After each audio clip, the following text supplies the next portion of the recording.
Star Warsy music, and also a text, all both obligatory. Star Warsy music, except it's not really, so please don't sue me, Disney. Oh God, what have I done? Hey guys, it's Scipio, and today I want to make a Star Wars Top 5 countdown. In its 4 decades of existence, the Star Wars franchise has given us some of the most iconic scenes in film, including some of the most instantly recognizable, and frequently parodied, death scenes of all time. And that is not why we're here. So instead, here's the top 5 worst deaths in all of Star Wars. Also, obviously, spoilers ahead for Star Wars. All of it. Prequels, sequels, original trilogy, everything. Now, just to quickly go over my criteria for this list, a bad death is going to be defined by 3 factors, namely mission status, rule of cool, and surprise factor. Mission status is whether the character succeeded in whatever they were trying to achieve when they died, since no matter how the actual death takes place, it's always good to be able to go out on an accomplishment high. Rule of cool is pretty self-explanatory, and even though it's a little subjective, I think we can all agree that taking out a dozen enemy combatants before bleeding out is a lot cooler than dying in bed of plot-related organ failure. Surprise is exactly what it sounds like, because the only thing worse than a bad death is a bad death you never saw coming. Oh, no.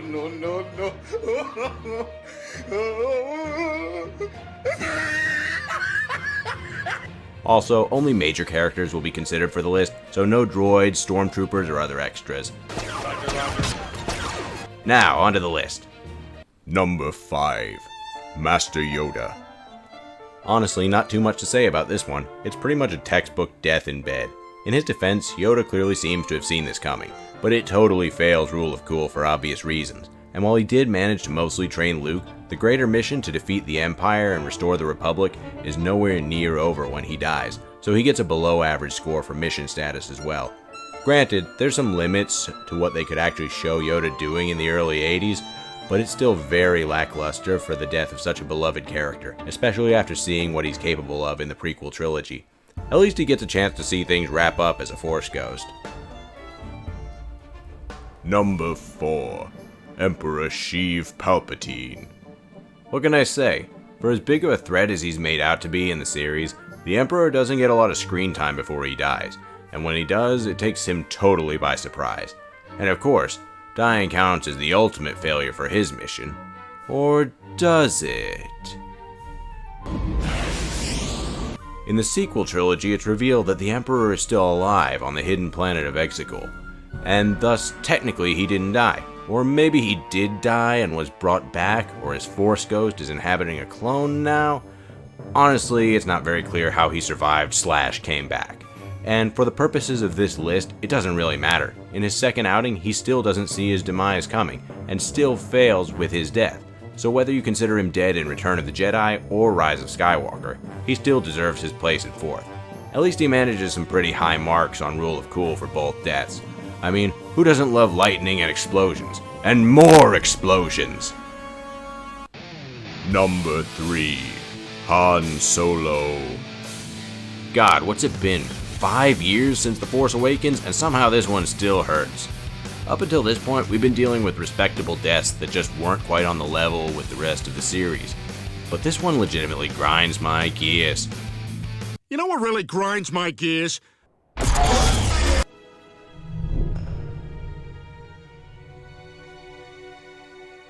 And that, people, is what grinds my gears. Tom? I mean, all movie, we've been learning how Han basically regressed and undid all his character development from the original trilogy. And then we learn how he was a garbage husband and father. And when he finally gets a chance to shine, nope. Think I'll just stab you instead. Looking at the scorecard, Han gets a half score for mission completion, since he dies before they can blow up Death Star 3, and doesn't manage to turn Kylo good again. But both of those things do ultimately happen, and Han is partly responsible in both cases. That's about as good as this one gets though, since he pretty much forfeits his Rule of Cool by not putting up any kind of fight, and clearly did not see this one coming, so he fails the prize too.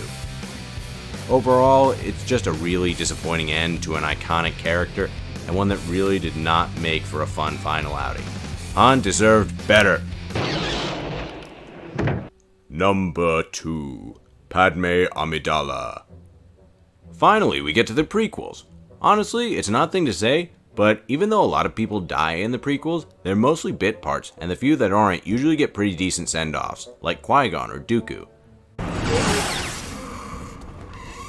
Padme, however, is the exception. Going to the criteria, she totally fails in her mission to save Anakin from the dark side. And while yes, he actually does come back to the light, that happens 20 years later and has pretty much jack to do with her. She also doesn't seem to have seen this coming, although being sort of unconscious when she actually dies muddies the waters a bit. But what really pushes this death over the edge is how badly she fails the rule of cool. Not only is this another bed death, but it's basically stated that the real reason she dies isn't childbirth, a legitimate albeit rare reason for someone to die given modern medical technology, but giving up. She's lost the will to live. I mean seriously, what kind of person just gives up? Like, your boyfriend sucks, but you've just brought 2 healthy children into the world, not to mention your friends and family and your literal planet-wide kingdom? You don't think maybe any of those is a pretty freaking good reason to live? That's like negative levels of coolness right there, and she somehow managed to effectively commit suicide without seeing it coming. That's some next level bad dying right there, easily deserving of its spot this far into the list. And now for a quick couple of honorable mentions. Darth Maul. You know, on paper this one seems like a pretty awful death, cut in half while failing to defeat a younger Jedi. The only problem is that technically Darth Maul didn't die. This was first revealed in the Clone Wars TV show, and for anyone worried about cartoons being canon, this was further confirmed with a cameo in Solo, a Star Wars story. I guess the writers thought he deserved a leg up. Luke Skywalker. As disappointing as this death was for many of us, myself included, it really only fails in terms of rule of cool, since Luke does save everyone and totally knows what's coming. Still, I think we can all agree that this death should have been so much more, and that overexerting yourself isn't nearly as cool as a good old-fashioned last stand with lightsabers drawn. Boba Fett. Honestly, this one is right up there with the worst of them, being both a disappointing end and pretty gruesome to boot. But once again, this fellow ain't dead. His escape from the Sarlacc pit and subsequent life were a major storyline in the old Star Wars extended universe, and while Disney threw away the extended universe when they rebooted the franchise, his survival appears to have once again been confirmed in Season 2 of The Mandalorian. Don't you just hate it when the bad guys won't stay dead? You can't win, pal. Why won't you die? Now, on to number 1. I'm not committing to this bit. Number 1. Supreme Leader Snoke. Honestly, this should come as a surprise to absolutely no one, but Snoke has by far the worst death in Star Wars. Rule of Cool is totally shot, since he dies wearing a golden bathrobe, but even aside from that, he dies without putting up any sort of a fight. Mission status is a little fuzzier, since while he definitely failed as a, quote, supreme leader, seriously, why not just call himself an emperor, using the same title adds continuity during regime change, like how every other European leader called themselves Caesar for 2,000 years? There is an argument that his own plot was just a part of Darth Sidious's plot. That was my plan the whole time. That's what I wanted you to think. I knew you'd say that. I programmed you to believe that. You think that's true because I wanted you to think that. And I programmed you to believe that. But that plan failed anyways, and Snoke wasn't really in on it, so I'm calling this a fail as well. And last but not least, we have Surprise, and this is where his death gets truly legendary. This man literally narrates his own death, and even though he thinks he's actually describing Rey's death, he leaves more than enough ambiguity so that it could all apply to him. And then he says this. And kills his true enemy. Like, what is this? This implies that Kylo has a false enemy, Rey, and that the person he's going to kill isn't the most obvious person in the room for him to slice like a loaf of bread. Plus, does this look like the face of a man who saw it coming? Does it? Besides that, they also kinda do some light slapstick with his corpse afterwards, and that's definitely not cool. I get that they're going for one of those deaths that feels all therapeutic because of how arrogant the guy is and how ironic and undignified his death winds up being, but quite honestly, I just didn't care enough about Snoke to get much enjoyment out of his death. Game of Thrones made this kind of death into an art form, especially when they finally killed off Joffrey. His suffering brings me unbelievable joy. But that took seasons of build-up. Snoke had at best 10 minutes of build-up, mostly giving ominous orders and making fun of Kylo, who totally deserved to be made fun of. And maybe I'm just not bloodthirsty enough? This child's death is amazing! But I need a little more before I can hate a character so much that I enjoy their death for its own sake. Oh well, at least Snoke got a memorably bad death and wasn't just forgotten and killed off screen. It's a trap! God rest your soul, blessed guardian of my internet purity.